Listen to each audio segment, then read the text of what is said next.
Paz do Senhor Jesus, meus irmãos. Vamos para mais uma lição da Escola Bíblica Dominical da classe de adultos. Na lição de número 12, estamos aqui pela graça do nosso Senhor Jesus. Essa lição será explanada no dia 22 de junho de 2025 e o título é Do Julgamento à Ressurreição. O texto áureo se encontra em João capítulo 19, versículo 30, que diz: E quando Jesus tomou o vinagre, disse: Está consumado. E, inclinando a cabeça, entregou o Espírito. A verdade prática: na cruz, Jesus triunfou sobre o pecado. Na ressurreição, conquistou a vitória sobre a morte. Que momento maravilhoso é o dia de hoje! Falarmos da ressurreição de Cristo Jesus, do cumprimento da sua promessa que morreria na cruz pelos pecadores, por nós, e graças a Deus que deu o seu único Filho amado para morrer naquela cruz por nós, somos salvos pela pessoa bendita de Jesus. E falaremos então com muita alegria em nossos corações, com muito temor, a este momento maravilhoso da história, no qual um homem morreu por toda a humanidade. É muito maravilhoso, é bênção para as nossas vidas relembrarmos este momento, assim como sempre fazemos todos os meses, lembrando ali no culto de Santa Ceia, trazendo a memória da morte de Cristo. Com certeza essa lição vai mover em nossos corações um desejo íntimo pela presença de Jesus em nossos corações, cada vez mais, cada vez maior.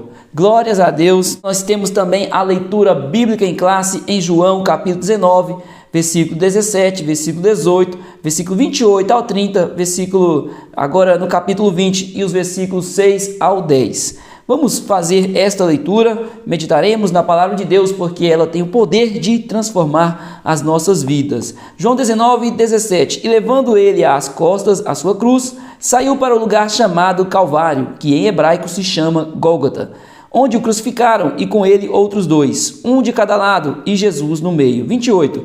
Depois, sabendo Jesus que já todas as coisas estavam terminadas, para que a Escritura se cumprisse, disse: Tenho sede. 29. Estava, pois, ali um vaso cheio de vinagre, e encheram de vinagre uma esponja, e pondo-a num hisopo, lhe achegaram à boca. E quando Jesus tomou o vinagre, disse: Está consumado. E, inclinando a cabeça, entregou o Espírito. João 20, versículo 6. Chegou, pois, Simão Pedro, que o seguia, e entrou no sepulcro, e viu no chão os lençóis, e que o lençol que tinha estado sobre a sua cabeça não estava com os lençóis, mas enrolado num lugar à parte. Então entrou também outro discípulo, que chegara primeiro ao sepulcro, e viu, e creu, porque ainda não sabiam a Escritura, que diz que era necessário que ressuscitasse dos mortos. Tornaram, pois, os discípulos para casa. Amém? Esta é a leitura bíblica em classe, na qual se baseia toda a nossa lição. É muito importante que o amado professor faça essa leitura em sala de aula e também, quando estiver estudando, se possível, leia todos o capítulo 19, o capítulo 20 também, para uma melhor compreensão do assunto. Muito importante, faça isso. Observe também os subsídios que tem na nossa lição. São subsídios que ajudará o professor em sala de aula. E a lição tem 3 objetivos para que o professor se atenha em sala de aula e não fuja do tema, daquilo que é necessário ser ensinado.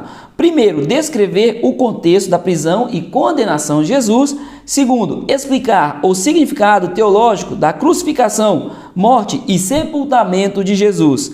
3. Incentivar os alunos a celebrarem a ressurreição de Cristo como uma vitória sobre o pecado e a morte. A morte de Cristo, por mais que mova em nós um sentimento que aquilo que foi feito com Jesus foi um ato covarde contra um ser inocente, contra um homem inocente, mas foi necessário que ele morresse, como ele mesmo disse, para que nós pudéssemos ter vida eterna. Por isso é motivo de nós nos alegrarmos com a morte de Jesus. Ao estudarmos essa lição, esse sentimento pairará em nós, porque nós somos homens. Ao imaginar o sofrimento de Jesus, também nos entristecemos, nos movemos, o nosso coração fica comovido com este ato, mas foi necessário e por isso damos glórias ao Senhor. Mas vamos aqui então para a nossa introdução, que diz: nesta lição iremos abordar a prisão, a condenação, a crucificação, a morte, o sepultamento e a ressurreição de Jesus. Estes eventos demonstram o cumprimento da missão do nosso Salvador. Então Jesus ele tinha uma missão e ele cumpriu. Toda essa missão pode ser resumida na frase está consumado, que quer dizer o quê? Está feito, está pago. É exatamente o que Jesus falou: cumpri a minha missão. Antes de morrer, ele diz essas palavras. A obra de Cristo no Calvário e a sua ressurreição constitui a base da esperança cristã. É exatamente isso. Aceitamos a Cristo e agora aguardamos a sua volta. É isto que é a base do cristão, é a esperança do crente. É Jesus, a esperança para aqueles que estão perecendo no mundo. Agora, para aqueles também que já estão em Cristo, Jesus continua sendo a nossa esperança, porque nós aguardamos a vinda dele. O tópico de número 1 tem como título a prisão e a condenação de Jesus. 1. A prisão.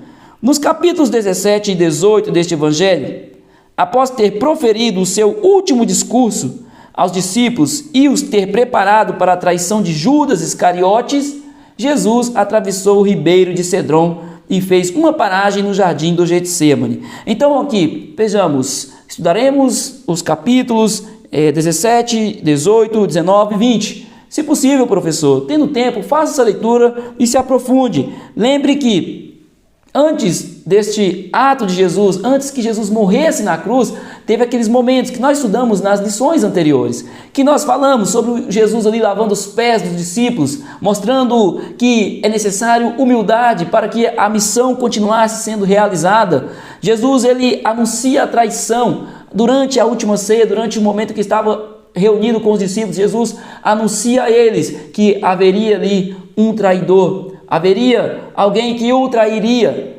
fazendo com que ele fosse entregue aos romanos para ser morto naquela cruz. Mas Jesus, durante esse momento, ele consolou os discípulos, falando para eles que deixaria para eles o auxiliador, o Espírito Santo, que os capacitaria para continuar na pregação do Evangelho. Então Jesus ainda, nesses capítulos, Jesus ensina sobre a unidade, sobre a importância que os discípulos fossem unidos em amor, quando ele fala da videira. E por fim, Jesus faz a oração sacerdotal, orando pelos discípulos que ali estavam, pelos discípulos que viriam, pelos discípulos que somos nós também. Jesus fez esta oração por nós. Em seguida, Jesus parte em diante, vai adiante, continuando a sua missão. Jesus então ele atravessa o ribeiro de Cedron e faz uma paragem no jardim do Getsêmani, um local onde Jesus por muitas vezes subiu para orar. Esse jardim era também conhecido como Monte das Oliveiras, como diz, né? Jesus ele parou e muitas vezes Jesus ele esteve ali orando. Então Jesus ele para naquele lugar. Então a palavra de Deus mostra que naquela madrugada o ambiente parecia carregado de tristeza e angústia.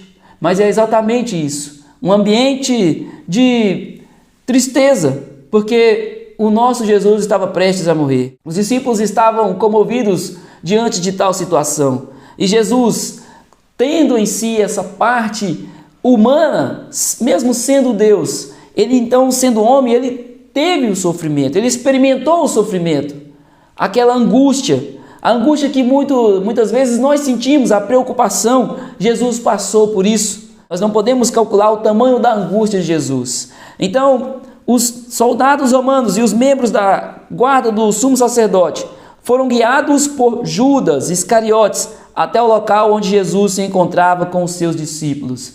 Judas conduziu os guardas romanos. Interessante que a nossa lição traz a informação de que havia ali os soldados romanos, porque à época Israel estava subjugado ao Império Romano. Então o Império Romano tomava conta do povo de Israel. Então este povo, os judeus, deveria se submeter às leis romanas. Eles acusavam a Jesus de ser um impostor, mas eles precisariam que o império, os governantes romanos, fizessem o julgamento, para assim poderem matar, para assim poderem fazer com que Jesus fosse morto naquela cruz. A verdade é que eles acusaram Jesus, mas eles não poderiam matar a Jesus. Eles poderiam, de alguma forma, achar o motivo, assim como eles fizeram, mas quem faria a acusação e a execução era o Império, o Império Romano, o governante romano, que nós vamos ver lá na frente, Pilatos, então,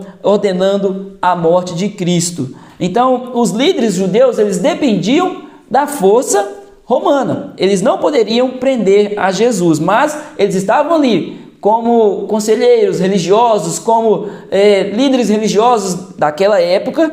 Então, eles juntaram-se aos soldados para buscar a Jesus. Então, naquele momento, estavam os soldados romanos e os membros da guarda do sumo sacerdote, guiados por quem? Por Judas, tendo concordado com a traição em troca de 30 moedas. Judas traiu Jesus pelo valor de 30 moedas, que, segundo os estudiosos, equivaleria, à época, o valor de um servo, de um escravo. Então, traidor, identificado, ele identifica Jesus com um beijo traiçoeiro. Então Judas identificou a Jesus com um beijo traiçoeiro, era uma forma disfarçada, uma forma de que ele pudesse chegar sutilmente e entregar a Jesus. Porque se talvez ele vem avisando, Jesus é aquele, e ali os discípulos estavam ali reunidos com Jesus. E os discípulos certamente se levantariam e iriam, assim como Pedro fez. Pedro, mesmo após o beijo, mesmo após a entrega sutil de Judas, entregando Jesus aos soldados, mesmo assim Pedro reagiu. Imagina se ele chega acusando, Jesus é aquele. Então os discípulos e todos aqueles que ali estavam reunidos com Jesus, se porventura tivesse, então eles se levantariam contra os soldados e provavelmente pelejariam.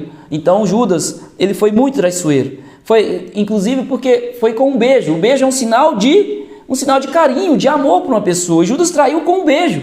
Por isso que a traição de Judas ela é tão lembrada e é tão marcante. Então, indicando os soldados romanos quem ele era. Dessa forma, ele indicou para os soldados.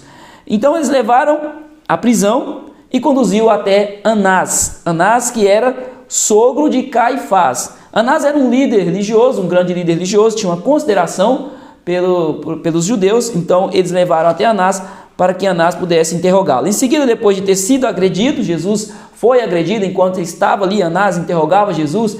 Jesus falou para ele, na verdade Anás pergunta a Jesus o que ele estava pregando. Jesus falou para Anás, pergunte àqueles que ouviram a minha pregação. Então um servo ali de Anás que estava ali deu uma bofetada em Jesus por causa desta resposta. Então em seguida eles levou Jesus para o governador Pilatos. Aí sim, leva para o governador, ele que tinha a autoridade para julgar Jesus. Então, entenda, os judeus, eles acusavam Jesus de ser um impostor. Por quê? Porque os judeus, eles estavam esperando o Messias. Sim, eles estavam esperando, assim como esperam até hoje, o Messias resgatador de Israel.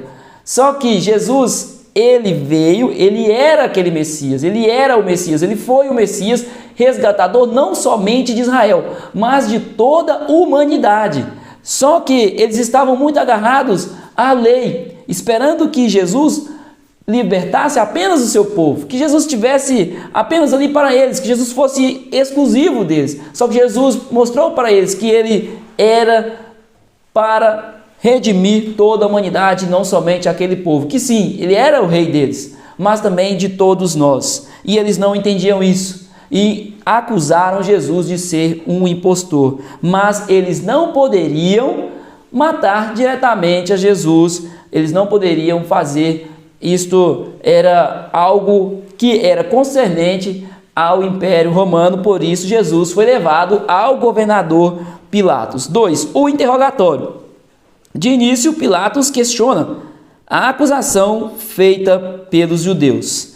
João 18:31, aqui, Pilatos indagando a Jesus, disse-lhe, pois, Pilatos, levai-o vós e julgai-o segundo a vossa lei. Então eles disseram-lhe então os judeus, a nós não nos é lícito matar pessoa alguma, porque a lei mosaica que eles seguiam, digamos que eles seguiam, diz, não matarás. Então eles não poderiam matar a Jesus. Mas a trama deles foi tão cruel, porque eles não podendo matar, eles fizeram com que Jesus fosse morto. Ou seja, eles mataram Jesus. Eles que acusaram Jesus, para que assim o império, para que os governantes romanos pudessem matá-lo. Então, eles fazendo isso, achavam que estavam com as mãos limpas, mas não, eles induziram a morte de Jesus, né? A verdade é essa. Então, Pilatos questionou Jesus. Jesus foi detido durante a madrugada e ao amanhecer, depois de ter passado pela casa de Caifás, que é ali o sumo sacerdote daquela época, então os judeus preferiram que a condenação viesse do governador Pilatos. Assim levaram Jesus até ele, apesar de preferir que fossem os próprios judeus a julgar conforme as leis judaicas. Então, ali estava um querendo lavar as suas mãos. Os judeus levando para Pilatos, Pilatos devolvendo para os judeus. Pilatos, na tentativa de aliviar a pressão política dos judeus, cedeu à hostilidade deles e decidiu colocar Jesus ao lado de Barrabás. Então Pilatos, ele foi ficando sem opção. E quando nós fazemos essa leitura aqui nos capítulos que nós mencionamos, nós vemos que Pilatos, ele tenta de alguma forma não matar Jesus, tenta resolver de alguma forma, mas ele foi sendo pressionado ali, porque era uma questão até política, né? Porque havia ali esta relação do governo romano com os judeus, havia também. Então, essa questão política que fez pressionando ele para que ele tomasse essa atitude. Então, ele faz o quê? Ele fala, é chegada a Páscoa. E durante a Páscoa nós libertamos algum bandido, alguém que é contra a lei. Então, ele falou, temos aqui Barrabás para ser solto. E aí colocou Jesus ao lado de Barrabás para que eles escolhessem quem pudesse ser morto, tendo Jesus como um malfeitor, um bandido. Então Jesus, sendo inocente, sem acusação alguma, acusação verdadeira alguma, Jesus foi colocado ao lado de um malfeitor, de um ladrão chamado Barrabás. Então veja bem que aqui já mostra que Jesus, exatamente o que Jesus faz ao morrer na cruz. Morre um inocente por um malfeitor. Aqui já inicia o entendimento do feito de Jesus. O povo escolher Barrabás em vez de Jesus. Escolheram que Barrabás fosse solto. Gritaram para que Barrabás fosse solto. Mas Barrabás era um ladrão. E Jesus era um inocente. Mas eles queriam Jesus morto. Então, esta foi a saída de Pilatos. 3. A condenação. Pilatos mandou que Jesus fosse açoitado. E posteriormente os soldados romanos, para humilhá-lo ainda mais, colocaram sobre a sua cabeça uma coroa de espinhos afiados. Pilatos aqui, quando nós lemos a passagem, nós vemos mais uma vez que Pilatos ele não queria matar a Jesus. Então ele mandou que açoitasse Jesus na esperança de que talvez aquele povo que acusava Jesus pudesse deixar por isso. Só que não, eles persistiram que Jesus fosse morto. E os soldados, então, zombando de Jesus, já que os judeus, eles acusavam Jesus de ser um impostor, falando que ele se intitulava rei dos judeus, não sendo, segundo os judeus, Jesus não era o rei dos judeus. Então, os soldados zombaram de Jesus com uma coroa de espinhos, causando-lhe sofrimento, e deu esta coroa para ele, causando sofrimento a Jesus, provocando-lhe ferimentos e fazendo o sangue escorrer pelo seu rosto. E essa era uma maneira de escarnecer da sua suposta realeza, né? Exatamente o que os soldados romanos fizeram com Jesus. Nesse momento aqui, já no fim deste tópico, deste tópico e desse subtópico, nesse momento, nosso Senhor assumiu as nossas enfermidades e dores.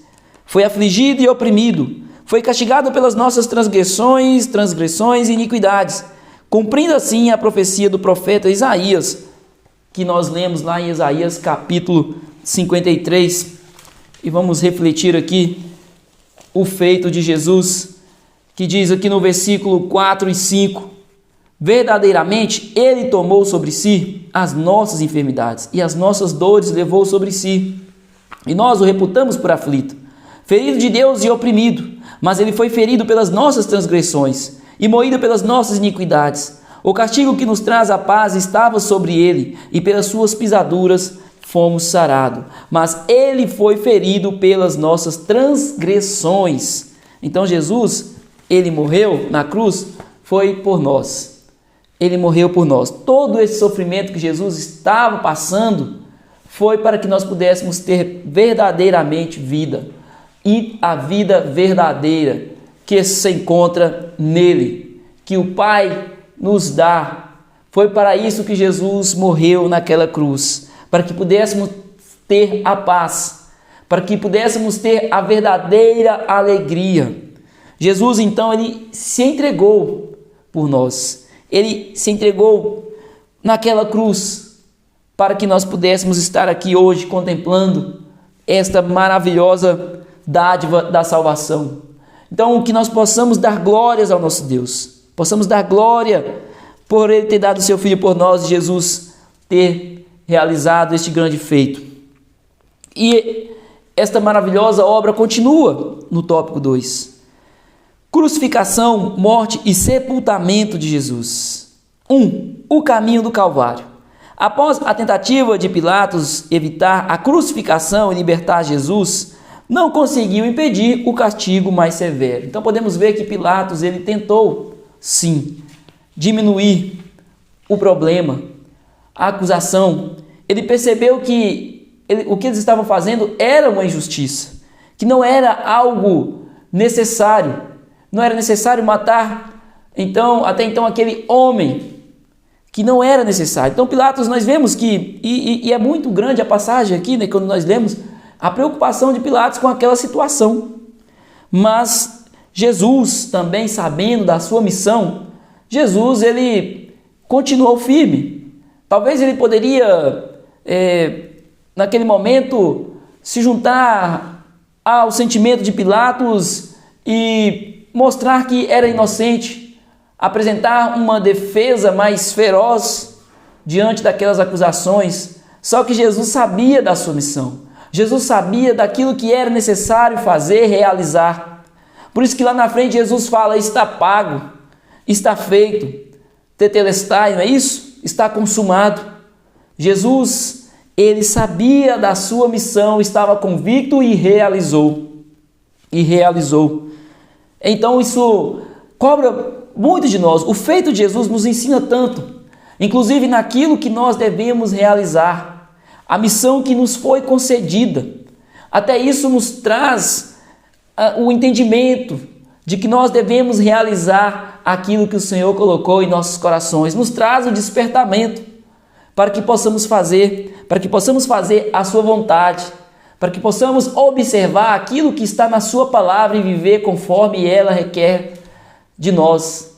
Nós possamos ser direcionados, permitir ser direcionados pelo Espírito Santo de Deus que Jesus assoprou nos discípulos e foi derramado no dia de Pentecostes. Tudo isso para que nós pudéssemos realizar esta missão. Tudo que Jesus fez foi por amor à humanidade. Ele foi o discípulo principal, ele foi o pregador principal do Evangelho, ele foi a ovelha, ele foi o cordeiro que foi morto, ele foi tudo. E aí instituiu os discípulos e a nós para realizarmos a missão, para continuarmos a sua missão. Então nós temos que entender isso, que a morte na cruz, além de nos conceder a salvação para a humanidade, nos traz este entendimento da realidade de que nós devemos fazer. Então é de um despertamento imensurável o feito de Jesus. Esta lição também, essa lição nos traz o despertamento. Então, Pilatos ele não teve mais o que fazer. Ele entregou Jesus para ser morto naquela cruz, para ser crucificado. Podemos conferir em João 19,16. Então entregou-lhe para que fosse crucificado. Sob os açoites dos soldados, Jesus carregava sua cruz até chegar ao Gólgota, local conhecido como lugar da caveira, devido à forma que o monte apresentava. Local de morte, local de tristeza, de execução. Jesus foi levado para lá, sendo açoitado pelos soldados.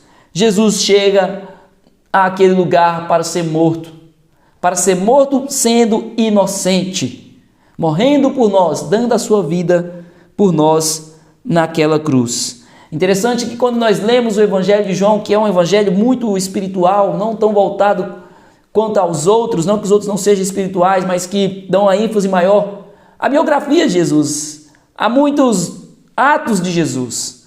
João ele vai muito no sentido teológico, da aplicação para as nossas vidas. Por isso que João não menciona tanto o sofrimento de Jesus ao ser conduzido ao Gólgota para morrer, justamente por causa da visão do Evangelho de João. Ao lado de Jesus, à sua esquerda e à sua direita, estavam 2 outros homens acusados como criminosos. Haviam ali 2 criminosos. Jesus foi crucificado com criminosos, sendo inocente. Mais uma vez, eu reitero, sendo inocente, Jesus morreu com criminosos. E tudo isso cumprimento das profecias, que nós podemos ver em muitas passagens bíblicas. Mais de 300 profecias messiânicas temos na Bíblia Sagrada, e toda a Bíblia aponta para Cristo.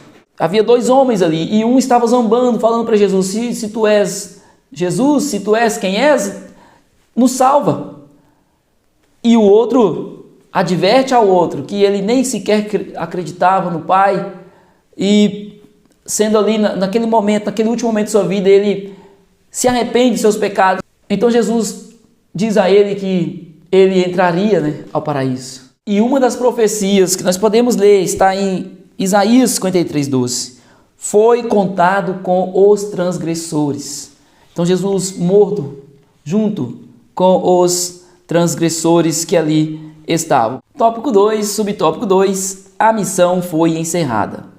Como homem, Jesus experimentou a sede, que foi a sua última necessidade humana, antes de morrer na cruz. A sua sede física foi momentânea e aliviada por uma esponja que não continha água, mas vinagre, oferecida pelos soldados romanos. Então Jesus, estando naquela cruz, ele teve sede.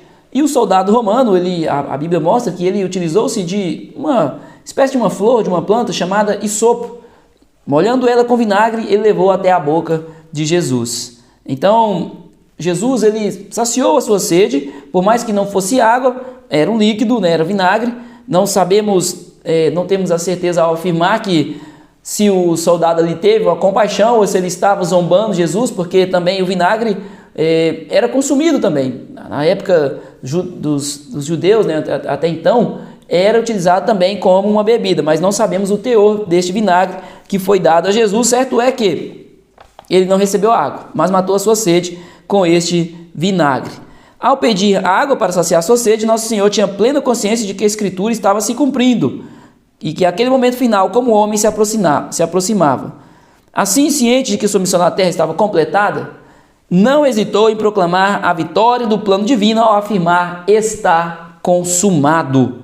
Jesus, antes de morrer naquela cruz, ele realizou, ele proclamou: está consumado. Ou seja, está pago por completo.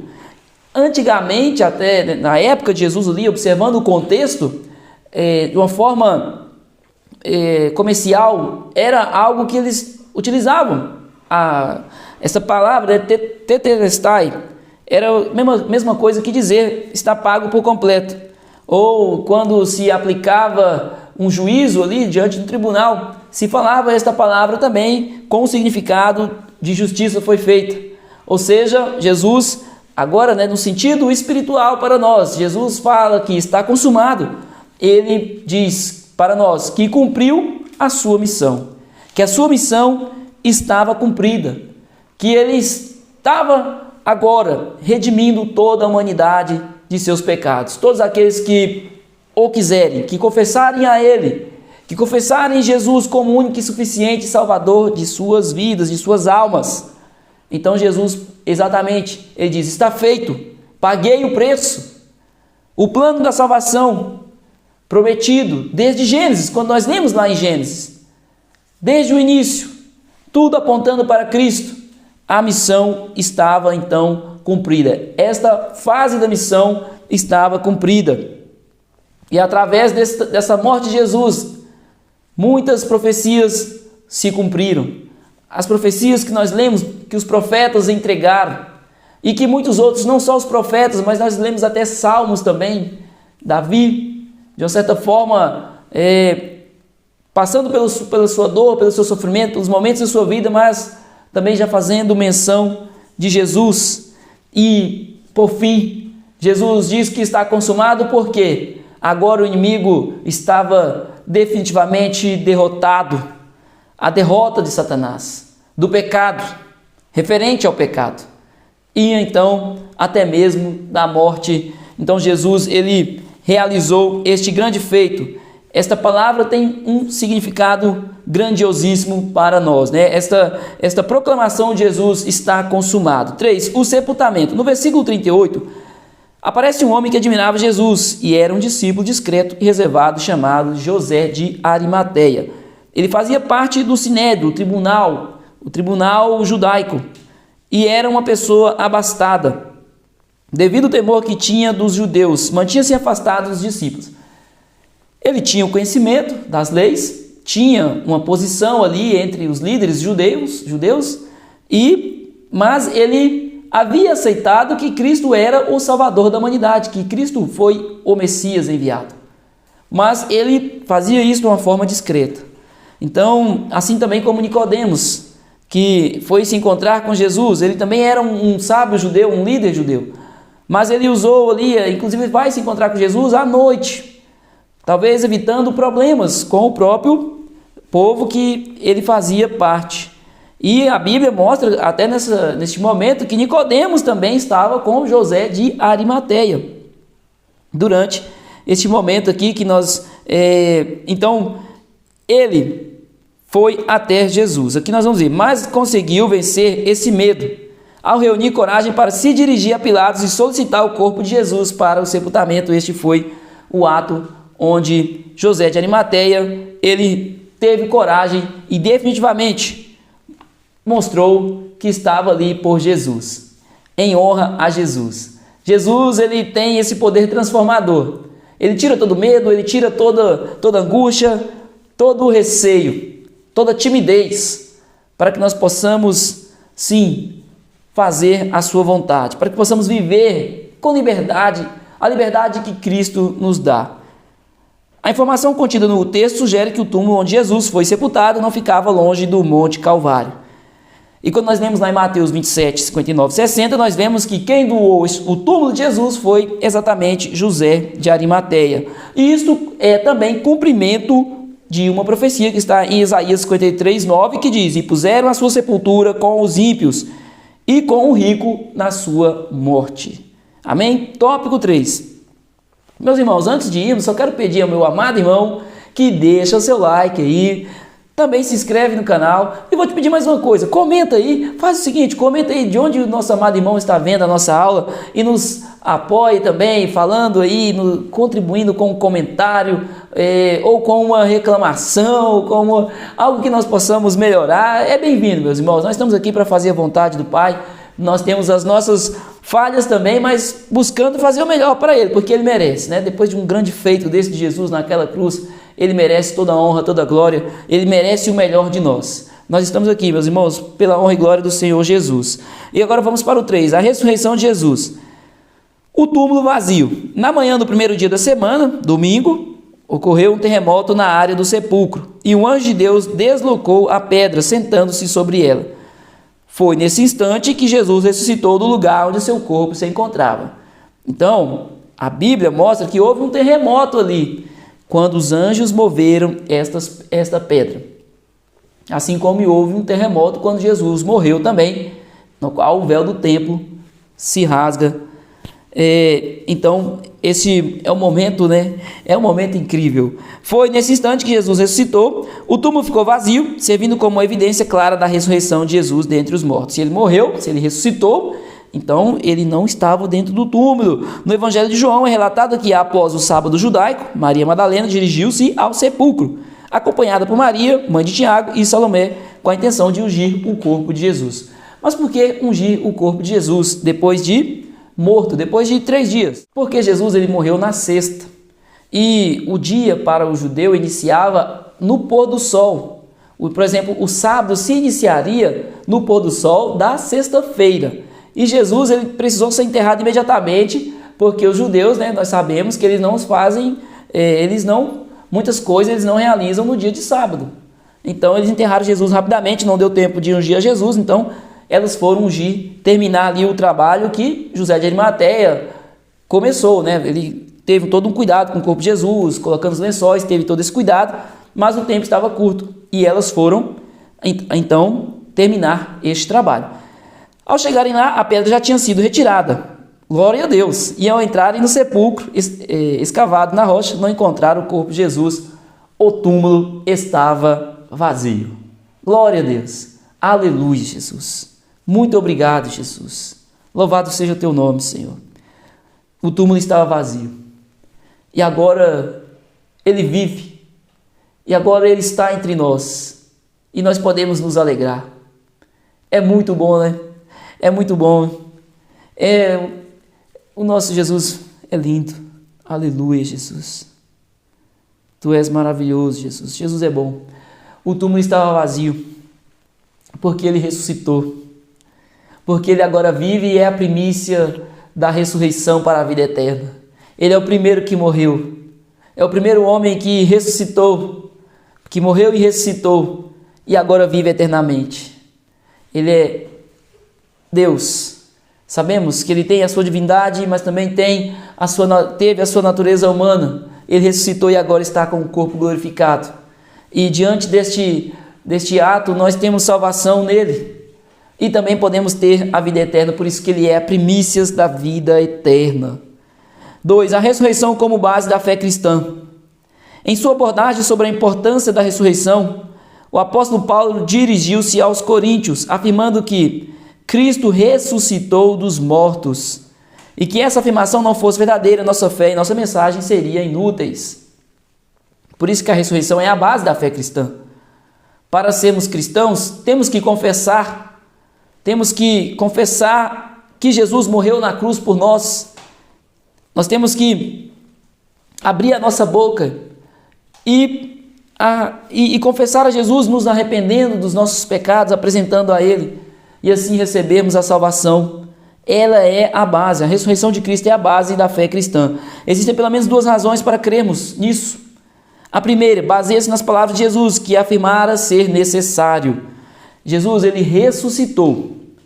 E Jesus, ele afirmou que ressuscitaria. Ele avisou que ressuscitaria. Muitas profecias nos avisaram que Jesus ressuscitaria. Jesus ressuscitou. E a segunda razão é o fato de que houveram ali testemunhas oculares da ressurreição de Jesus. Pedro e João, depois que Maria Madalena chegou ali, ela foi avisá-los. Eles chegaram e viram que o túmulo estava vazio. Então essa é uma das evidências. E isto comprova para nós, nos deixa bem claro ainda, mais ainda, que esse grande feito de Jesus tem um poder maravilhoso. 3. O Cristo ressurreto quebra a incredulidade. Apesar do receio e da incredulidade, alguns dos discípulos, mesmo após ouvirem o testemunho de Pedro e João, e em especial de Maria Madalena, que viu Jesus e falou com ele pessoalmente, Jesus apareceu entre os discípulos no primeiro dia da semana, naquele momento que eles estavam reunidos em um local com medo do que aconteceria com eles. Jesus chega naquele local, as portas estavam cerradas, a palavra de Deus diz em João 20, as portas cerradas, fechadas. Jesus aparece lá dentro daquele lugar e diz para eles: paz seja convosco. Jesus trouxe-lhes a paz. Jesus mostrou para eles que havia ressuscitado. Então Jesus ali mais uma vez abençoa-os, dá-lhe a paz, assopra o Espírito Santo de Deus sobre a vida dos discípulos, capacitando eles. Então o Senhor, ele realiza este momento, ele proporcionou este momento maravilhoso. Também teve passagem também onde Jesus ali no mar de Tiberíades, Jesus ele chega ali aos 7 discípulos que ali estavam. Isso está em João capítulo 21, versículo 1 e 2. Então Jesus ele se mostrou e ali Jesus ele realiza mais um milagre, o milagre da pesca abundante. Seria impossível permanecer incrédulo depois de testemunhar o Cristo que venceu a morte. Muitos testemunharam, relataram através dos evangelhos, através dos testemunhos dos seguidores de Cristo, e graças a isto a palavra de Deus está aqui para nós contemplarmos este grande feito. Mesmo não estando à época, nos alegramos com este feito maravilhoso. Sabemos desta maravilha que foi, deste grande acontecimento.